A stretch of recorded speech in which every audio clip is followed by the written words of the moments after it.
contrária, opinião doutrinária contrária à verdade religiosa. Isso está embasado em 2 Pedro, capítulo 2, versículo 1 da Bíblia João Ferreira de Almeida. Tá certo? Por que eu fiz questão de frisar isso aqui, irmãos? Porque heresia bíblica, opinião contrária à verdade bíblica, também é uma obra da carne. E aonde acontecem as heresias? No mundo? Não. Fora da igreja? Não. As heresias, elas acontecem dentro da igreja.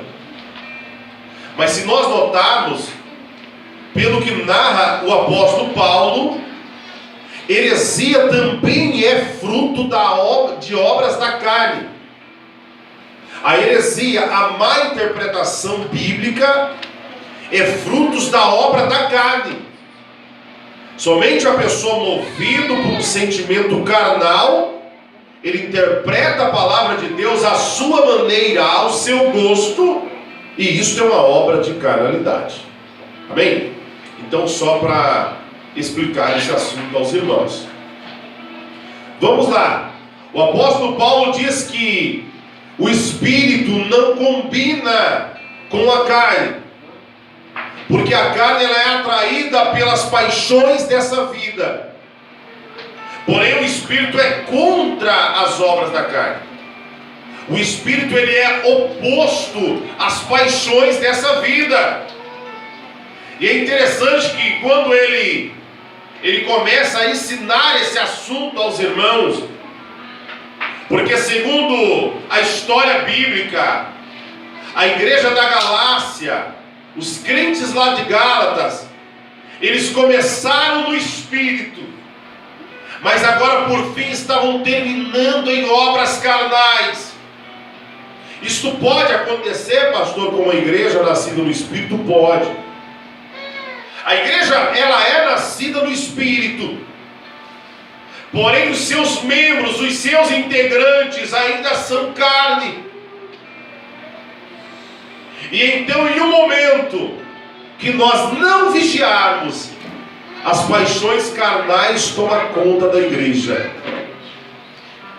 E deixa eu te falar uma coisa que talvez você não vai entender, mas eu preciso dizer isso para os irmãos nessa noite. Existem cristãos que começam a praticar dentro da igreja, e ele acaba saindo e voltando para o mundo. E esses ainda estão bem, né? Saíram, voltaram para o mundo, não tem mais nenhuma ligação com a fé que há em Cristo.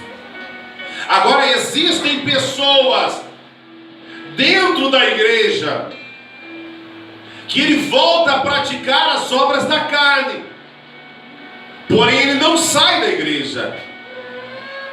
Mas como que é, pastor? Ele fica disciplinado, ele fica sem comunhão. Se fosse isso, seria ótimo. Ele está sem comunhão na igreja, então ele é um simpatizante, ele é um congregado, amém, glória a Deus, ele está ali, beleza. O problema são aqueles que começam a achar remendos. Preste atenção no que eu estou falando. Aqueles que começam a achar argumentos bíblicos na tentativa de justificar as suas obras carnais, as suas práticas carnais. Ele tenta se defender usando a Bíblia Sagrada, e ele começa então a criar as suas heresias, para que ele possa viver uma vida carnal dentro da igreja. Aí o apóstolo Paulo, ele acha bem explicar para os irmãos, porque se ele somente falasse, irmãos, nós não podemos praticar as obras da carne, acabou o assunto, ponto final, os irmãos iriam ficar perdidos. Mas o que é isso, obras da carne? Então ele começa a narrar o que são obras da carne. Vamos lá, quem ainda está com a Bíblia aberta aí? Vamos lá, ó. Porque as obras da carne são manifestas, as quais são, vamos lá? São o quê? Prostituição. Que mais? Impureza. Que mais? Lascívia. O que mais? Idolatria. Feitiçaria. Inimizade. Para um pouquinho. Para. uma pessoa antipática, uma pessoa que por qualquer maneira ele não quer nem olhar na face do outro, ele cria inimizades. Isso é obra da carne. Uma pessoa espiritual jamais ele age dessa forma. Vamos lá, vamos continuar? Depois de inimizade veio o quê? Porfias. Depois emulações, que eu já disse para os irmãos que emulações são disputas. Depois iras. Para um pouquinho. Quantos cristãos têm problema com ira? Quantos de nós têm problema com ira? Eu já tive problema com ira. Ai, pastor, quando você era novo convertido? Não. Eu não era novo convertido. Na verdade, eu já era diácono na igreja. E eu tinha problema com ira. A ira é uma obra da carne.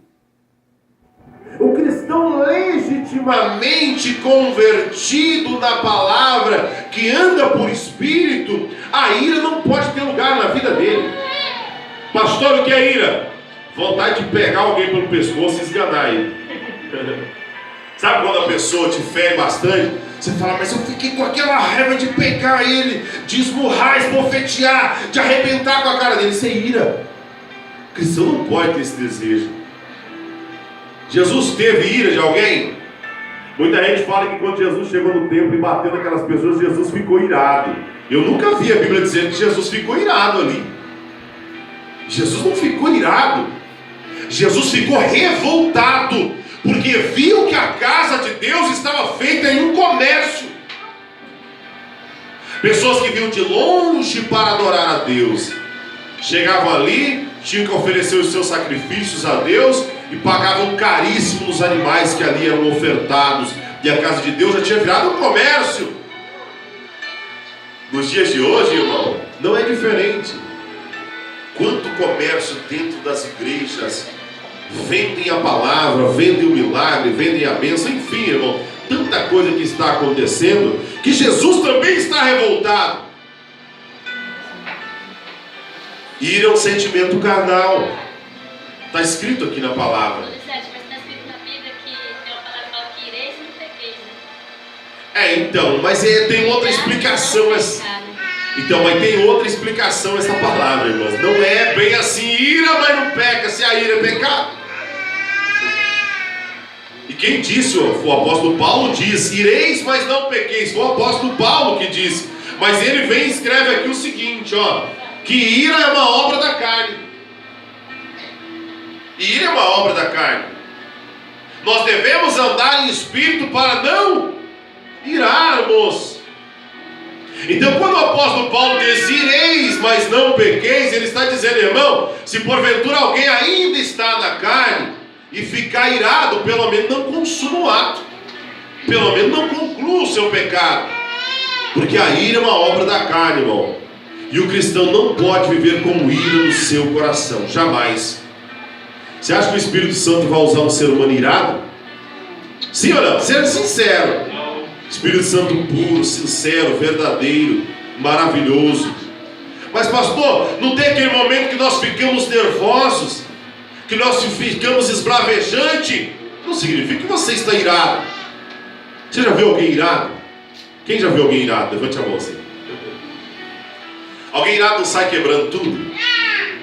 Se tiver com alguma coisa na mão, ele joga, ele quebra, ele chuta a porta, ele chuta o fogão. Ai, Jesus, aquela irmã irada lá na cozinha, lavando louça, ela pega a frigideira.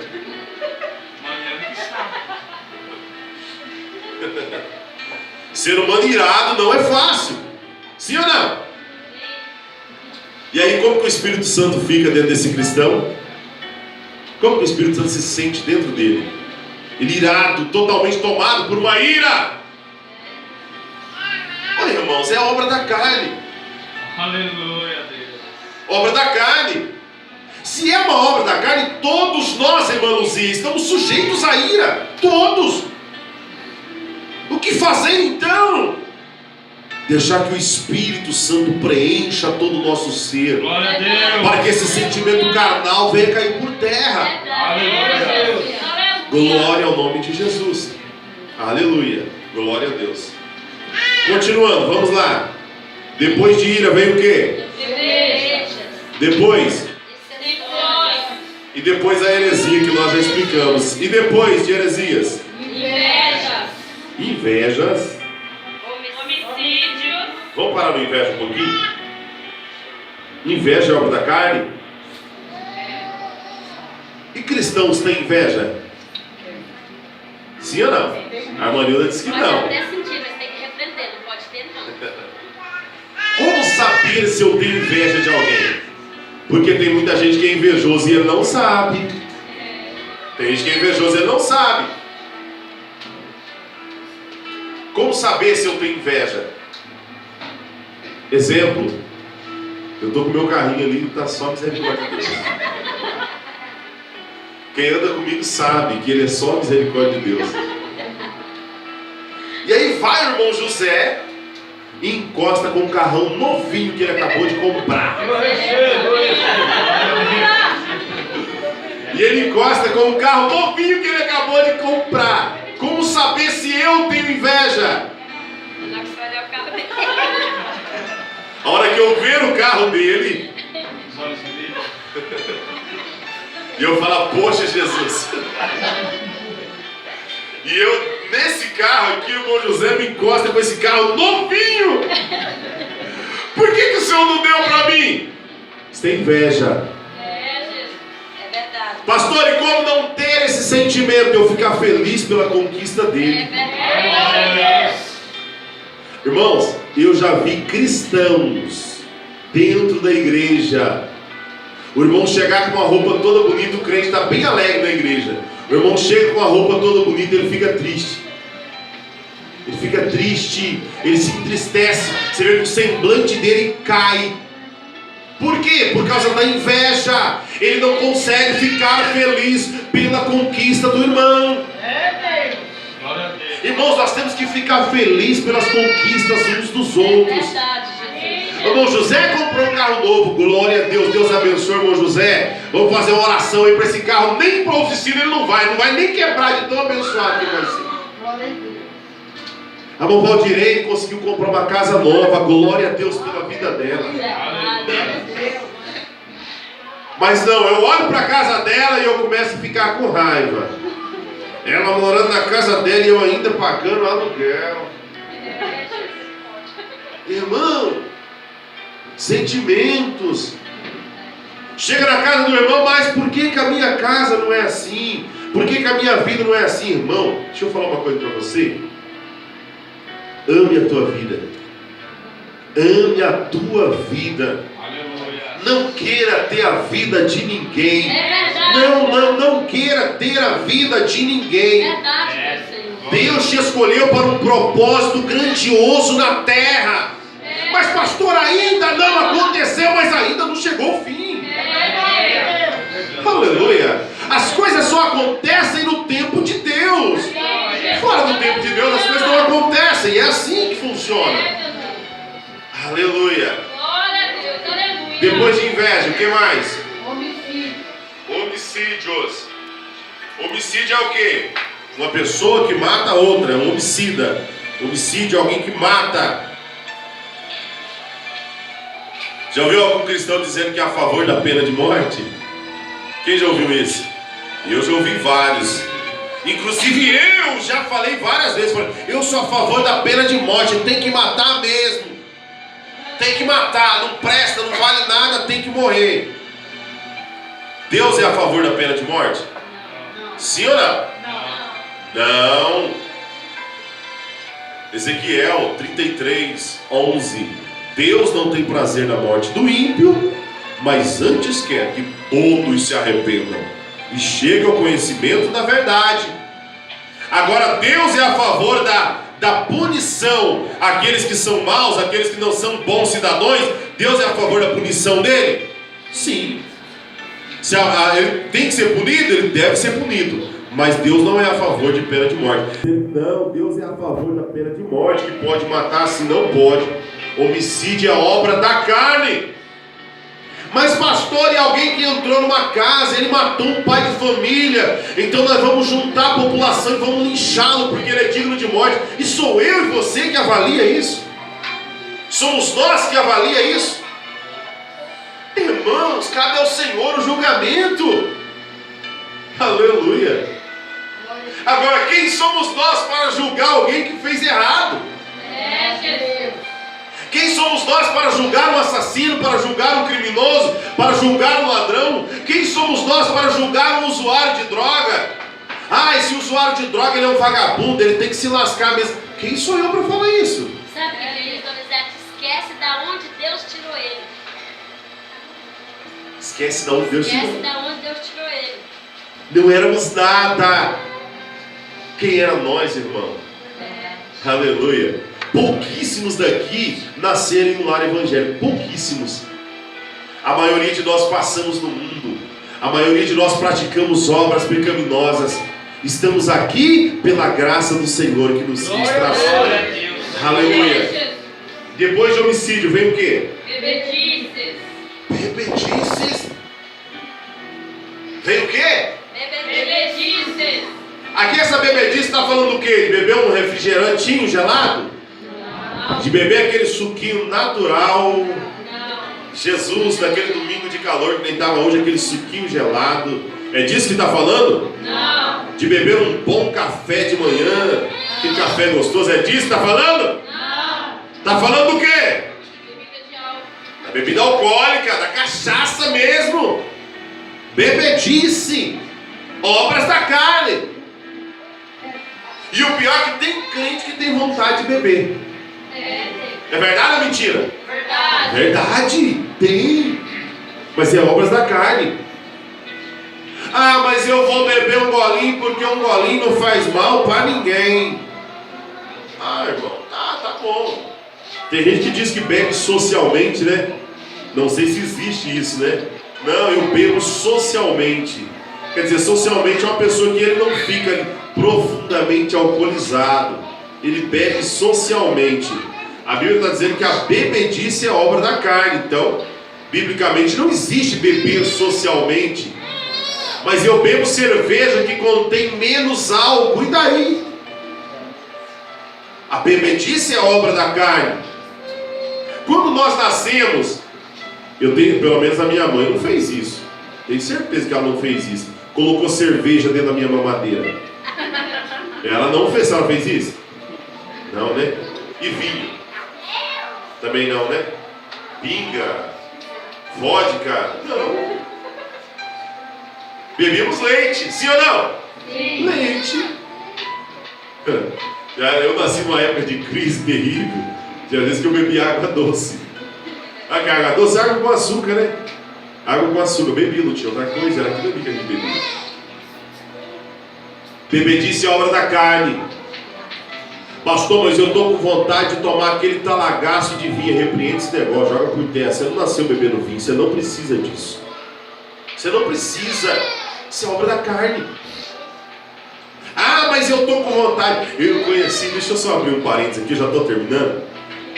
Eu conheci um senhor, ele morou alguns dias lá com o pastor Miguel no assentamento. Eles eram até meio parentes lá. Ele era quietinho, Maurício. Totalmente quietinho, na dele, tranquilo, sossegado. E aí ele ia lá no quarto dele, tomava uns talagaços de cachaça. Aí ele voltava, pensa num pregador. Jimmy Swagger purinho.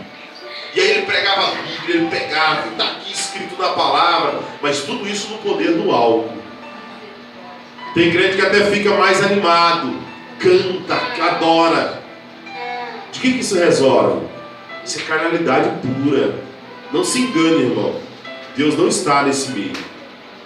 Deus te chamou para a santificação. Quer ver? Vamos concluir que você vai entender o assunto. Quer ver? Depois de bebedice vem o quê? Glutonarias. Depois, coisas semelhantes a esta. Quer dizer, tem coisa que ele não narrou. Mas tudo que é semelhante a isso que ele citou aqui são obras da carne. Vamos ler então o versículo 22 que diz assim, ó. Mas o fruto... Para aí. Mas o fruto do quê? Do Espírito. Mas o fruto do quê? Do Espírito. Lembra que a gente estava falando esses dias sobre quem é batizado com o Espírito Santo, quem não é batizado com o Espírito Santo? Você se lembra? Agora vamos pegar as características de alguém que já recebeu o Espírito Santo. Não estou falando sobre batismo, de alguém que tem o Espírito Santo. Porque eu preciso explicar outra coisa para os irmãos. Batismo com o Espírito Santo é uma coisa, receber o Espírito Santo na sua vida é outra. Jesus, sentado à mesa com os seus discípulos, ele diz assim: recebei o Espírito Santo, e soprou sobre eles. Mas eles só foram batizados em Atos 2. Tinham recebido já o Espírito Santo, porém não eram batizados ainda. Tá bom? Só para explicar para os irmãos. Vamos lá então. Fruto do Espírito é o quê? Caridade. Caridade. O que mais? Gozo. O que mais? Paz. O que mais? Bondade. O que mais? Benignidade. O que mais? Bondade. O que mais? Fé. Depois. Mansidão. E? Temperança. Temperança. Você viu que são frutos do Espírito essas coisas?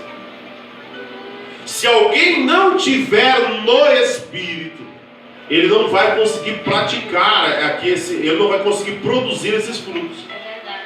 Não vai conseguir. Jamais ele vai conseguir. Caridade, o gozo. O que é o gozo? Alegria. Uma pessoa que ele não tem o Espírito Santo de Deus, ele não consegue ser alegre. Deixa eu te explicar outra coisa. Mas pastor, eu conheço alguém aí no mundo que dá o final de semana e aquela alegria, aquela festa. Pera aí. Não confunda momentos de alegria com vida alegre. Tá? Momentos de alegria. O cristão não vive de momentos, o cristão vive de constância. Você precisa estar alegre. Mas pastor, no dia da prova? Sim, no dia da prova. No dia da prova. Alegrai-vos quando fordes perseguidos ou provados. Por que a Bíblia está mandando nós se alegrar com as provações?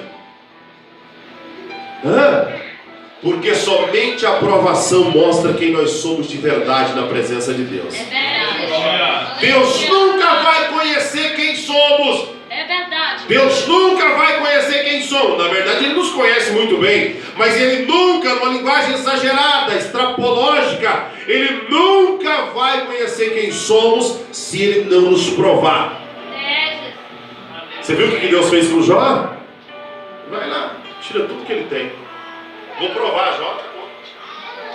Você está achando que ele não me serve? Vai lá, toca nele. Aleluia. Vida de gozo. Depois, paz. Paz. O que é ter paz no seu coração? E acordar sabendo que os teus problemas serão resolvidos. Para que eu vou ficar me angustiando? Mas pastor, as minhas contas estão vencidas. E daí? Minha parte eu estou fazendo. Minha parte eu estou fazendo. Porque eu vou te falar uma coisa. Cristão que não sai da sombra. Quando eu digo sai da sombra, cristão que não vai à luta, que não busca, não corre atrás dos seus objetivos, nunca será prosperado. Deus não tem compromisso com gente preguiçosa. Tá certo, irmão? Ai, pastor, verdade, verdade. Deus não tem compromisso com gente preguiçosa. Mas as pessoas que vão à luta, quando as coisas não dão certo, Deus entra com providência na vida dele, porque Deus é amor e justiça. Amém? Veja lá então. Depois de paz, longanimidade. O que é longanimidade? A pessoa te fere, você perdoa. Ele volta a ferir, você perdoa. Ele fere novamente, e você perdoa. E isso vai se esticando. Isso se chama longanimidade. Não há limites para perdoar. Não há limites para fazer o bem. Não há limites de longanimidade. Nós não podemos ser palhaços de ninguém. Eu sempre digo para algumas pessoas e falo: olha, irmãos, eu nunca vou ficar aqui na porta da tua casa te enchendo o saco para você ir para a igreja. Não. Irmãos, o Cristo que eu prego, aleluia, é pérola preciosa. Eu não posso ficar vendendo Cristo de porta em porta como uma mercadoria barata. Você já notou como os camelôs chegam na porta da nossa casa? Compra a rede.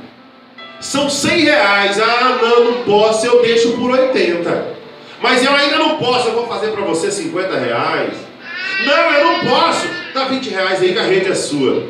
Você acha que eu vou oferecer Cristo lá na porta da sua casa dessa maneira? Meu irmão, não quero ir para a igreja, fazer o quê? Paciência, eu estou indo. Glória a Deus. Pastor, eu não tenho força para ir para a igreja. Opa, aí é diferente. Não quero ir a uma coisa, não tenho força para ir a outra. Pastor, não tenho força para ir. O senhor está junto comigo, eu preciso de uma campanha aqui na minha casa, eu estou junto. Eu sou a favor de campanha na casa? Não, eu sou contra. Mas eu faço por amor àquela alma. Aleluia. Glória a Deus. Longanimidade. Mas se a pessoa não quer, eu não posso ficar ali, irmão, incomodando. Não é justo eu fazer isso. Jesus é precioso demais. Jesus é para aqueles que querem a sua palavra e a sua mensagem. Vamos terminar? Vamos encerrar. Vamos lá. Longanimidade, benignidade, bondade, fé, mansidão e temperança. A palavra mansidão, ela vai de encontro direto à ira. Quando o teu coração se aparta da ira, a mansidão toma conta de você. Mansidão. A mansidão, ela refreia a tua língua. Junto com a temperança. O que é temperança, pastor? Uma pessoa que sabe ser moderado. Ele sabe se defender, mas ele sabe usar palavras que não agridam o seu semelhante. Isso é mansidão e temperança. Amém? Vamos lá, o versículo 23 diz assim: contra estas coisas não há lei, e os que são de Cristo crucificaram a carne e as suas e concupiscências. Concupiscência eu já ensinei para os irmãos esse dia, que é desejo repetitivo de fazer aquilo que Deus não quer que você faça, tá certo? Isso é concupiscência. Se vivemos em espírito, andemos também em espírito. Isso ele diz por quê? Se vivemos em espírito, andemos em espírito. Por que ele diz isso? Porque nós não podemos viver em espírito e andarmos na carne. Verdade. Dentro da igreja, fogo puro, terra. Lá fora, obras da carne. Se vivemos em espírito, devemos andar em espírito. É verdade. Permanecer em espírito. É verdade. O que é andar em espírito? Permanecer em espírito. Na igreja, eu estou no espírito. Na minha casa, também estou no espírito. E lá no meu trabalho, estou no espírito. No meu passeio, estou no espírito. Na minha viagem de férias, que eu tanto estou esperando, eu estou no espírito. Na reunião com os meus amigos, estou no espírito. Churrasco, final de semana na casa do irmão Vinícius, estou no espírito. Aleluia. Glória a Deus. E se tiver carne lá, vai ser assada. Glória a Jesus. Irmão, se vivemos em espírito, andemos também em espírito. Não tem como eu viver em espírito e andar na carne. Aleluia. Não sejamos cobiçosos de vanglória. Aleluia. Não cobice aquilo que não é para você. Irritando-nos uns aos outros. Irritando. Sendo aquela pessoa irritante um para com o outro. Invejando-nos uns aos outros. Não façamos isso. Se andamos em espírito, se vivemos em espírito, melhor dizendo, andamos também em espírito, amando o nosso irmão, se alegrando pelas conquistas do nosso irmão, observando a palavra de Deus em todo o tempo, para vivermos na presença do Senhor. E esse ano é ano de muita espiritualidade para nós, irmãos. É ano de política. Nós sabemos que o nosso país ele vive numa crise política sem tamanho. Não tem como medir o tamanho dessa crise política. Tá certo? Não entre em discussões políticas por nada. Se tiver que conversar sobre política com alguém, quiser conversar comigo, eu gosto demais de conversar sobre política. Gosto mesmo. Tenho a minha opinião política. Mas não leve isso para o lado pessoal. Não traga para dentro da igreja. Nós não queremos política dentro da nossa igreja, irmão. Nós somos um corpo em Cristo. Nosso país está em crise. Vamos orar pelo nosso país. Vamos orar para que Deus tenha misericórdia da nossa nação. Mas tudo que está escrito na palavra do Senhor vai se cumprir. Tá certo? Tudo que está escrito. Então não fique com medo de um chifres Mondex, do anticristo, não. Porque há 2000 anos atrás, o apóstolo Paulo disse o quê? Esse mundo... Quem conhece o texto? Esse mundo jaz no maligno, irmão. Vocês não lembram o texto? Esse mundo jaz no maligno. O que significa isso, irmão José? Esse mundo já é do maligno. E isso ele disse há 2000 anos atrás. Não tinha tecnologia, a ciência ainda não tinha evoluído. Agora você imagine agora. Mas Jesus disse assim: eu edificarei a minha igreja, e as portas do inferno não prevalecerão contra ela. Firme na presença do Senhor, porque Deus te dará livramento para a glória do nome do Senhor Jesus. Amém? Os irmãos, fiquem de pé.